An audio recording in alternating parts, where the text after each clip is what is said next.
Hi, so we'll be starting with section 19, the job work under GST.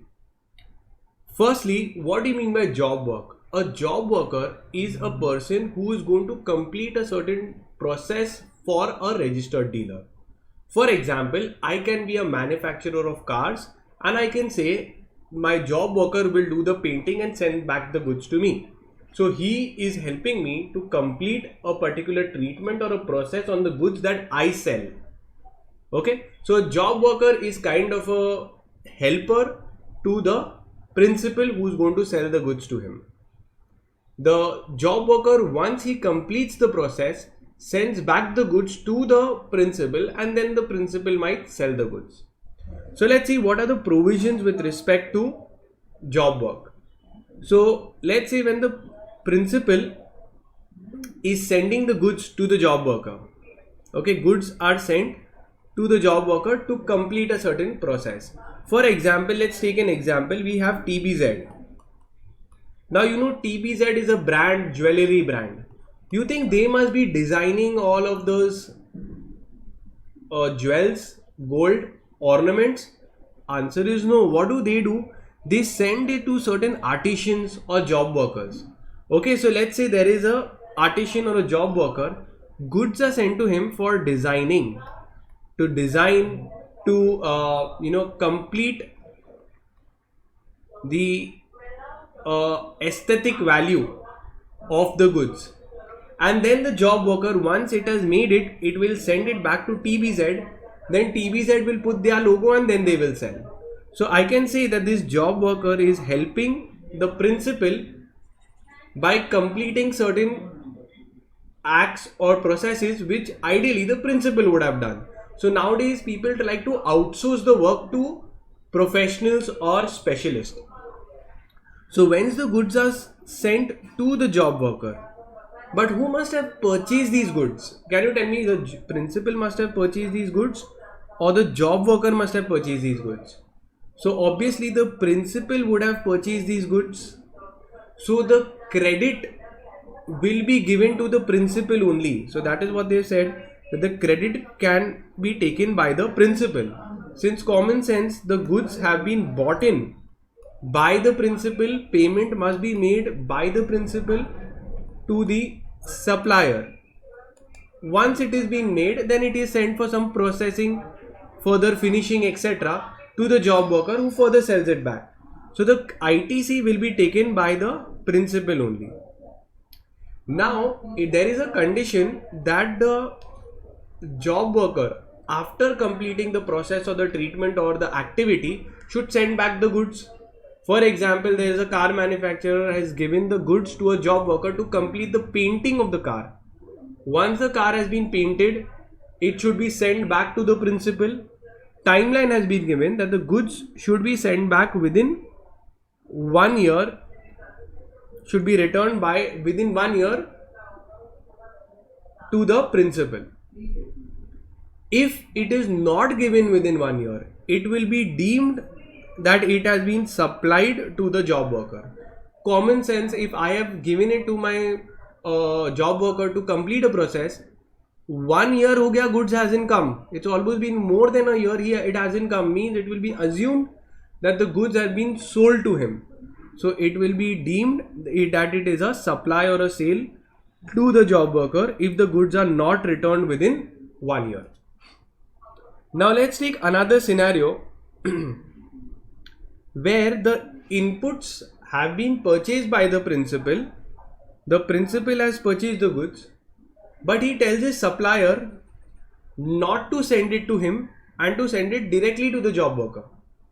So what is happening, the principal is purchasing the goods and he is telling the supplier that don't give it to me, give it directly to the job worker. In such cases also, the principal will be entitled to the credit ITC since he is purchasing the goods. Now question is, why is he sending the goods directly? So let's take an example.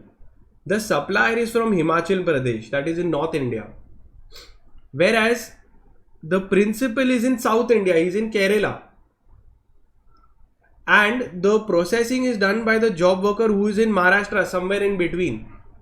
So you think from Himachal he should send all the way back to Kerala and then he sends it up to Maharashtra? There'll be a lot of logistical cost involved. Rather he can say ये आपके पास में ही है, आप directly job worker को ही दे दो. Then the job worker can return the goods to me. So if you see the map of India, what we have seen that Himachal is here. Himachal में supplier है.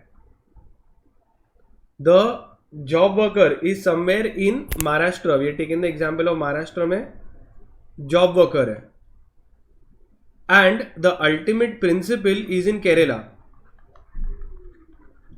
Now, does it make sense for the principal to call the goods from all the way here and then send it here? A logistical cost hoga.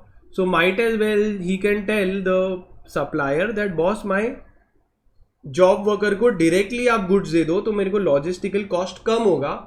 Once the job worker will complete the process, then he will further give to me. This kind of transaction is also allowed. Principal will still be allowed the ITC of the inputs even if it is sent directly to the job worker. That is what they are saying, that inputs if sent directly to the job worker, credit shall be available to the principal. Okay, simple.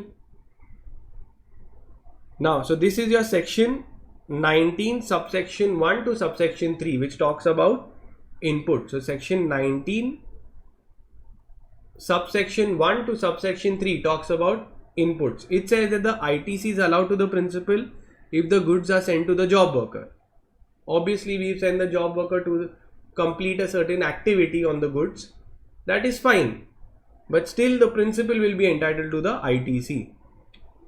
Allowability of the ITC even if the goods are sent directly to the job worker, which I had given you an example. Logistical cost बचाने के लिए, to save the logistical cost, why the principal should get it and then send it to the job worker? We can tell the supplier directly give it to the job worker, he is close to you. So directly still ITC will be allowed to the principal. So principal shall be entitled to the ITC. And the job worker को एक बार goods मिल गए, he has to return the goods back within 1 year to the principal, else it will be treated as deemed supply. एक माना जाएगा कि goods have been sold to the job worker only. That is given in your subsection 3. If the inputs are not received back within 1 year, it will be deemed supply to the job worker. Common sense, if for so many years the goods have not come, so it is deemed that it has been sold to him only. When the inputs sent for job work are not received back after completing the job work or otherwise not supplied to the place of business of the principal within 1 year of being sent out, it shall be deemed that such inputs have been supplied by the principal to the job of worker on the day when the said inputs were sent out. तो जब भेजा था तभी से ही हम लोग मान लेंगे कि तभी से ही सेल हो चुका है. Provided where the goods are sent directly to the job worker, the period of 1 year shall be counted when the date of receipt of the inputs by the job worker. When the goods are sent directly to the job worker, it will be deemed that deemed supply has been done when the job worker received the goods. Now this was your section 19 subsection 1 to subsection 3. Now we are coming to section 19 subsection 4 to subsection 6, which is exactly the same, verbatim the same, except that it relates to capital goods.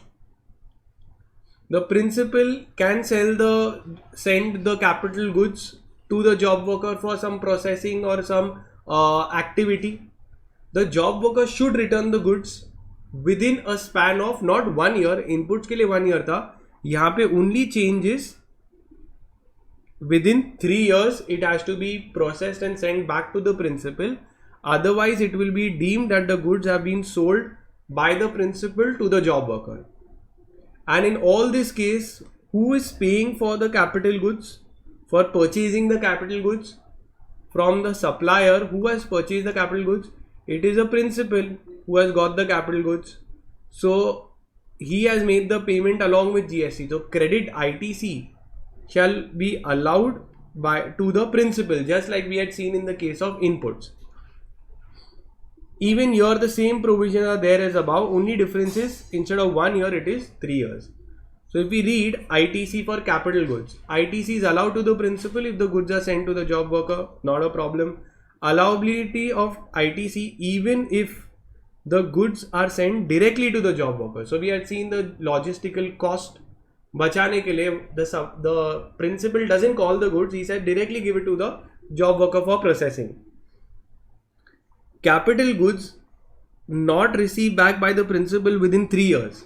So I have given the goods to the job worker for processing. Within 3 years he has to complete the process and send it back to me.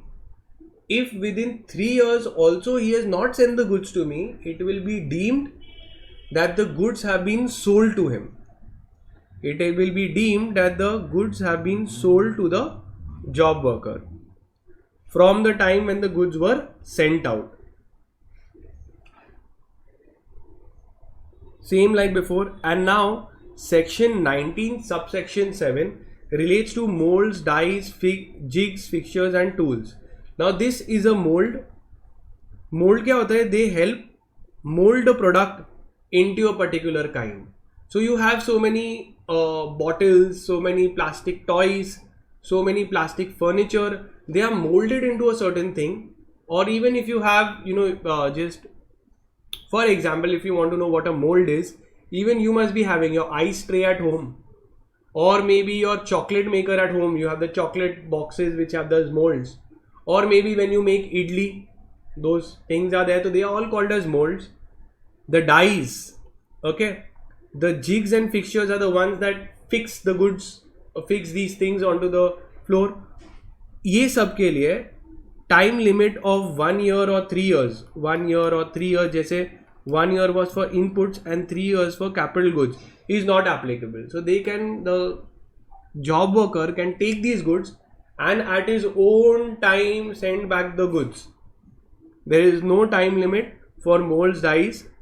So they are saying nothing contained in subsection 3 or subsection 6, that is 1 year or 3 years, shall apply to molds, dies, jigs, fixtures or tools sent to the job worker. So there is no deemed supply. आराम से वो मुझे return कर देगा. So benefit has been given here.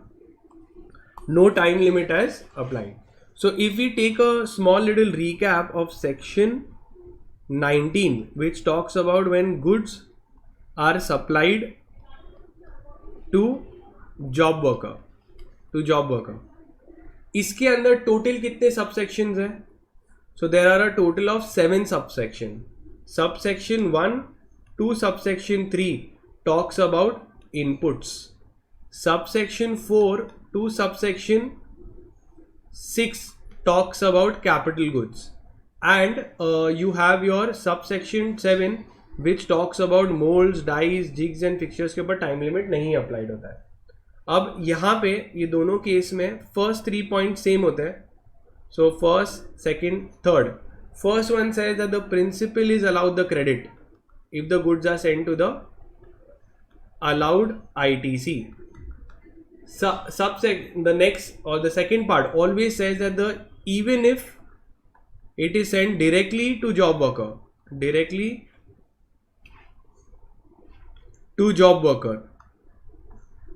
still the principal is allowed the credit. And third point says 1 year for inputs and 3 years for capital goods. So 1 year for inputs and 3 years for capital goods. ये time के अंदर goods receive हो जाने चाहिए, otherwise it will be considered as a deemed supply. Okay, so this is your section 19 subsection 1 to subsection 7.